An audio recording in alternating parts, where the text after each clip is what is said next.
So here's something I want you to think about. When a prospective tenant fills out your rental application, do you ask whether they smoke? And does your lease say anything about it? If your answer is no and no, then you are not operating a neutral policy. You are operating an open door policy, and that can cost you. We're talking thousands of dollars at turnover, potential legal liability, and problems with neighbors that you didn't even know you had. So today on Your Landlord Resource, we're talking about smoking in your rental. Whether you own a single-family home, a duplex, or a multifamily building, this topic hits differently depending on your property type. And we're going to break all that down, talk about why a no smoking policy is the industry standard now, how to put it in your lease correctly, and what to actually do if a tenant violates it. Welcome to Your Landlord Resource podcast. Many moons ago, when I started as a landlord, I was as green as it gets. I may have had my real estate license, but I lacked confidence and the hands-on experience needed when it came to dealing with tenants, leases, maintenance, and bookkeeping. After many failed attempts, fast forward to today, Kevin and I have doubled our doors and created an organized, professionally operated rental property business. Want to go from overwhelmed to confident? If you're an ambitious landlord or maybe one in the making, join us as we provide strategies and teach actionable steps to help you reach your goals and the lifestyle you desire, all while building a streamlined and profitable rental property business. This is Your Landlord Resource podcast. Welcome back to Your Landlord Resource. I'm your host, Stacey Casella, and I'm here with my co-host, my husband, and my business partner, Kevin Kilroy. Hi, landlords, and thanks for sharing your time with us today. We do really appreciate you being here. Yeah, we're very humbled. Thank you. And for anyone new, welcome. Kevin and I are landlords ourselves, and we share pretty much what we've actually lived through in our own portfolio. We own a six-plex in Sacramento, and we also have an out-of-state rental, a four-plex in Boise, Idaho. And trust me, smoking policies have come up in our world for sure. Yeah, we have had the conversation, we've seen the damage, and we've updated our own leases to make sure we're protected. Yeah, and today we want to help you guys do the same. You know, this is a shorty episode, so we're going to try to move through it efficiently. There's a lot here, so let's get to it. So, Stace, before we even get into the why, I want to address something because some landlords might be thinking, is this still really a thing? Isn't smoking way less common than it used to be? You know, that is definitely something that we considered before we thought about even doing this episode. And the honest answer is yes and no. Now, the good news is that smoking rates have dropped significantly, but it's still estimated that just shy of 19% of U.S. adults use at least one commercial tobacco or nicotine product. And while traditional cigarette smoking has fallen to a record low of roughly 9%, vaping has steadily increased. The highest concentration of smokers in the U.S. is found in a group of states across the South and the Midwest, and they're often collectively referred to as Tobacco Nation. Within this region, smoking rates are roughly 40% higher than the rest of the country. And the Tobacco Nation areas face these higher rates due in part to weaker tobacco control policies and lower cigarette taxes. But with all those stats, the majority of your tenant pool is likely not smoking. And frankly, smoke-free housing has become so mainstream that most professional property managers and large landlords have already adopted it as a standard policy. It's not a big controversial ask anymore. But here's why it still matters and why we decided to go forward with the episode. So one, if you are a self-managing landlord who hasn't formalized your lease language around this, you may have gaps. And two, the definition of smoking has really changed over the last 5 years because we're not just talking about cigarettes anymore. We're talking cigars, pipes, vaping, e-cigarettes, and of course, cannabis, which is now recreationally legal in California and many other states. So a lease that only says no cigarettes or no cigarette smoking doesn't cover the rest of that list. And a lot of old school leases say just that. They did not define smoking as a whole concept, which would address the different ways that people smoked and the substance that they were smoking. And 3, the cost when something goes wrong as a result of smoking in that unit is crazy expensive to remedy these days. The smoke and odor damage does not care whether it's trendy or not. And cannabis is a big one because tenants sometimes assume that if it's legal to use, it's legal to smoke inside their rental. And I'll tell you, those are 2 very different things. Yeah, oh my God, they are. So the legality of the substance and your lease terms are completely separate. You can absolutely prohibit cannabis smoking on your property regardless of state law. And it's important to note that smokers are not a legally protected class. A landlord can legally decline to rent to smokers and can enforce a no smoking policy without running into any fair housing issues that you might have faced if you tried to screen out a protected class. Now, that said, of course, our disclosure here, always run your policies by a real estate attorney in your state before finalizing anything. This podcast is just education and tips that work for us, not legal advice. Okay, I want to get into something that I mentioned in the intro because I think this is underappreciated. Do you all think that it matters what kind of property that you own? Like, is this a different conversation for a single family home versus a duplex or a bigger multifamily building? 100% it is. And this is important, so we're going to walk through it now. If you own a single family home, the stakes are primarily financial and fire related. There's no shared airspace with another tenant. So you're not dealing with secondhand smoke drifting into a neighbor's unit. Your risks are mostly going to be things like damage to the property, fire hazards, and the cost of cleanup and remediation at turnover. All very real, but contained to your single family home rental property. Now, let's say you own a duplex. This is where it gets more complicated. You now have 2 households sharing a wall, possibly sharing an attic or crawl space, and often sharing some HVAC components. Smoke absolutely travels between units, and we've seen landlords get caught in the middle of this. One tenant complains about smoke smell coming through an outlet or a shared wall, with the smoking tenant insisting that they're within their rights to smoke because the lease didn't say otherwise. And you guys, this is not a mess that you want to be dealing with. In a duplex or higher unit property, our view is a smoke-free policy is not optional. It protects your relationship with both tenants. And with a multifamily property like our Sacramento six-plex, that's a whole other level. Yep. In a multi-unit property, you could be dealing with shared ventilation systems and shared common spaces like hallways, laundry rooms, elevators, outdoor patios. Secondhand smoke does not respect lease boundaries.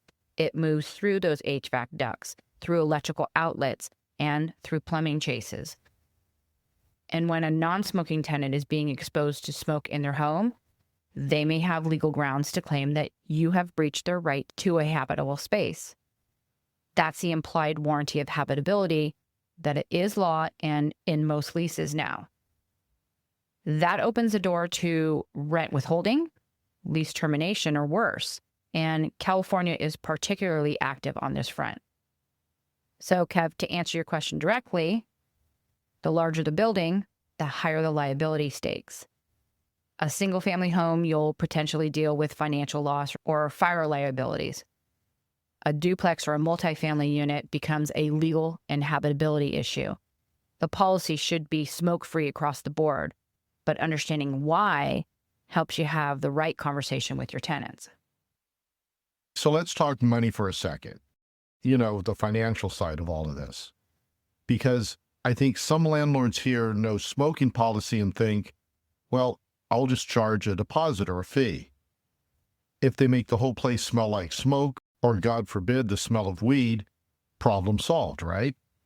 Yeah. This is a really common misconception, and it can be a very expensive one. Here's the reality. The damage from a long-term smoker in a unit can easily exceed, and usually does, end up being much more than a standard security deposit. We're talking nicotine and tar residue on every surface. So walls, ceilings, window blinds, inside the cabinet, HVAC filters, and sometimes the ductwork itself. You can't just go in and repaint it.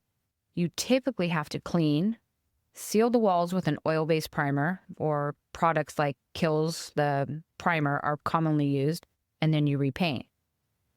Carpets usually have to be replaced. They can't just be cleaned. And if smoke has penetrated the HVAC system, you're potentially looking at a professional duct cleaning or even some component replacement. Smoke damage is gnarly. We had a very small fire in my brother's home when tweakers broke in and tried to torch open his gun safe. Unsuccessfully, I will add.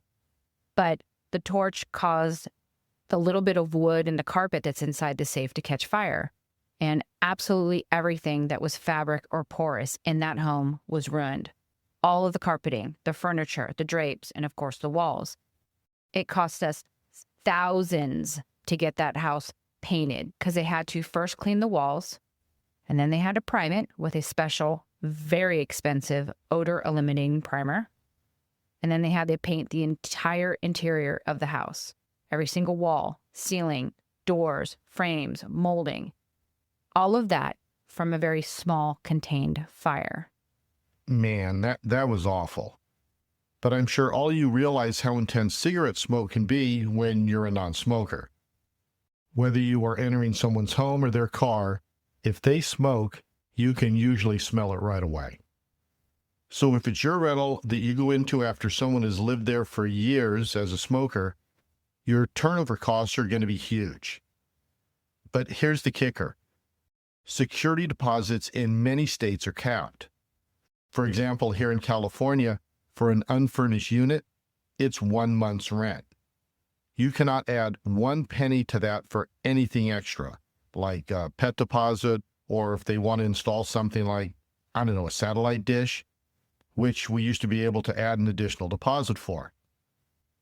So if there is smoke damage, and not to mention any other issues, if your rental smells like smoke, sure, you can retain that deposit, but if your deposit is capped to equal 1 month's rent, you likely will not have enough to cover the cost to paint, much less anything else like replacing blinds throughout the home. Right. If your remediation bill is higher than that security deposit that you've received, and it often is for a smoking situation, you're eating the difference unless you have rock solid documentation and are prepared to pursue it in small claims court. Exactly. Plus, this is where documentation at move-in is so important. Always, always, always take photos before someone moves in. Every angle of every room, inside of appliances and cabinets. Do not leave one area or surface undocumented by a photo. Here's where a written checklist noting everything's condition is imperative as well. Do all the burners on the stove work? Do all of the windows and blinds open and close? Does the front door lock properly? And you should note damages that were existing prior as well. Is there a dent in the dishwasher, or a deep scratch on the refrigerator, or a cracked tile in the bathroom? Those all need to be noted, so after they move out, you will know not to charge them for those damages. You often hear us use the dent in the dishwasher as an example of damage noted. That's because way back when, we did not take photos before someone moved in. And we showed up to do their move-out walkthrough and asked them about the dent, and they very confidently said, "Oh, that was there when I moved in." They had lived there for 2 years, and we had no idea if they were telling us the truth or not. And we also had no way to prove it wasn't indeed there when they moved in. So please document everything and have it dated and signed by both parties. If you ever need to demonstrate the before and after condition of a unit, that documentation is your only leverage. All right, sorry that last part wasn't all about smoking, but it's all related. Bottom line, cover your butt whenever possible. And you guys, the thing is, it was not that long ago. Well, it was during COVID when we had a tenant in Sacramento decide that he wanted to start smoking to pass the time. Now, he didn't smoke in the unit, but he sat right outside and smoked on the front stoop. And then he flicked his cigarette butts all over the front of the property. And he left his empty beer bottles piled up there too. It was a very unpleasant situation. And his front door was about 3 feet away from another unit. And where that tenant never complained, he had every right to. So we took photos. We documented every single time. We kept sending notices, and he would essentially ignore them. And because it was during COVID, here in California, this guy knew that he was fine, that no one would allow us to enforce that law. He stopped paying rent as well. And this was also the tenant who had an unreported flood and fruit fly infestation. I think his deposit was like $1,400. The damage he left us, along with the unpaid rent, was close to $15,000. So chew on that for a minute if you're someone who thinks a security deposit will cover damages. Not usually. Honestly, we were just happy to get him out. We essentially had to red tag that unit and file it as uninhabitable. And it still took a couple months to get him out. Anyway, going back to documenting and using photo evidence, you might be thinking, photos can't really help with the smell though. And that's where you use your checklist to document that there are no foul odors of smoke, pets, cannabis, chemicals, must, or mildew for every single room in your unit. And then have that new tenant sign off on it. That way, when you come back through for that mid-year inspection, because we all do inspections at least once a year, right?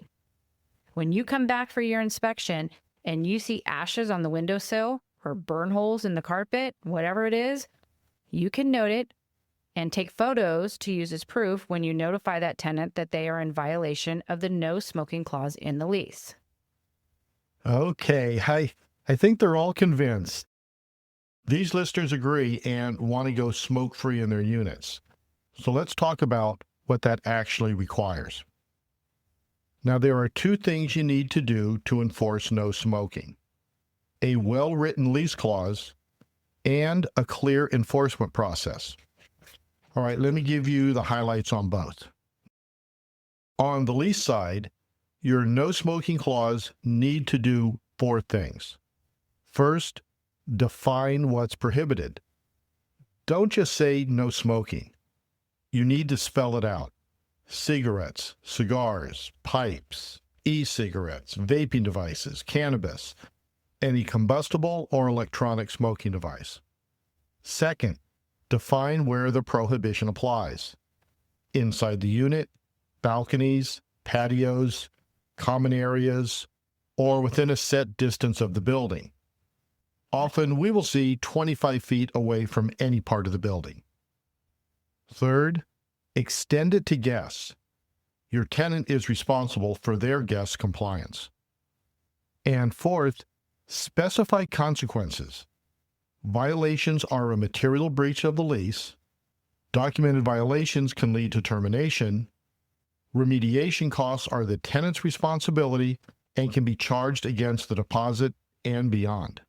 And this clause should be in the lease from day one, not added mid-lease. And we actually just added this to Kid 2's lease that he uses. It did say no smoking, but it did not address who was responsible for the damages that could arise from smoke and odors.